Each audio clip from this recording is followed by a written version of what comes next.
Hello' everyone, জিকে online YouTube চেনেললৈ আপোনালোকক স্বাগতম জনাইছোঁ। ভিডিঅ'টোত আমি আগন্তুক অসম নিযুক্তি পৰীক্ষা যেনে Assam police, ADRE, TET, DME এইবিলাকত আহিবলগীয়া কেইটামান গুৰুত্বপূৰ্ণ এমচিকিউ আলোচনা কৰিম।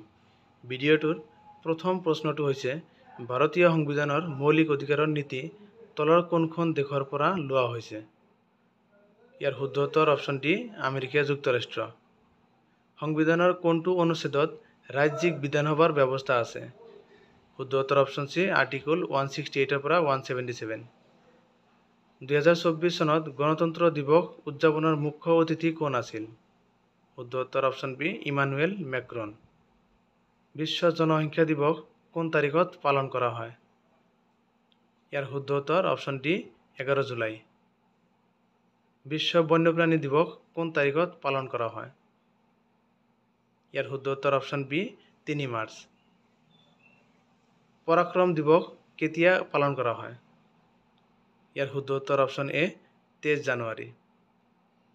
কোনখন ৰাজ্যই 2024 বৰ্ষৰ শ্ৰেষ্ঠ কৃষি ৰাজ্যিক বঁটা লাভ কৰিছে? শুদ্ধ উত্তৰ অপশ্যন বি, মহাৰাষ্ট্ৰ। ভাৰতীয় পুৰুষ ক্ৰিকেট দলৰ মুখ্য প্ৰশিক্ষক হিচাপে কাক নিযুক্তি দিয়া হৈছে? শুদ্ধ উত্তৰ অপশ্যন চি, গৌতম গম্ভীৰ। কিমান চনত ভাৰতবৰ্ষই ৰাষ্ট্ৰসংঘত যোগদান কৰিছিল? শুদ্ধ উত্তৰ অপশ্যন বি, 1945। ৰাষ্ট্ৰসংঘৰ বৰ্তমানৰ সচিব প্ৰধানৰ নাম কি? শুদ্ধ উত্তৰ অপশ্যন চি, এণ্টনিঅ গুটেৰেছ। কপৌ ফুলক কিমান চনত অসমৰ ৰাজ্যিক ফুল হিচাপে গ্ৰহণ কৰা হয়?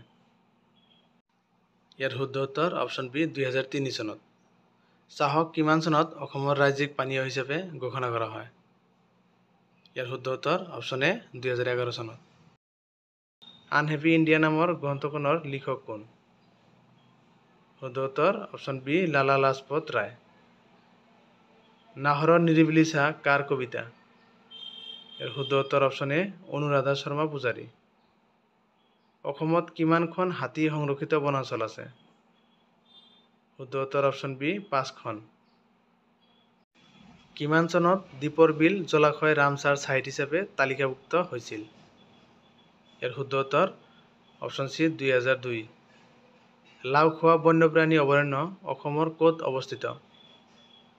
শুদ্ধ উত্তৰ অপশ্যন চি, নগাঁও জিলা। অসমৰ কোনখন ৰাষ্ট্ৰীয় উদ্যানত বনৰীয়া ঘোঁৰা পোৱা যায়? শুদ্ধ উত্তৰ অপশ্যন চি, ডিব্ৰু-চৈখোৱা ৰাষ্ট্ৰীয় উদ্যান। অস্কাৰ বঁটা লাভ কৰা প্ৰথম ভাৰতীয় গৰাকীৰ নাম কি? শুদ্ধ উত্তৰ অপশ্যন চি, ভানু আথাইয়া। লোচাং উৎসৱ কোন ৰাজ্যত পালন কৰা হয়? ইয়াৰ শুদ্ধ উত্তৰ option B, Sikkim. Thank you for ৱাচিং।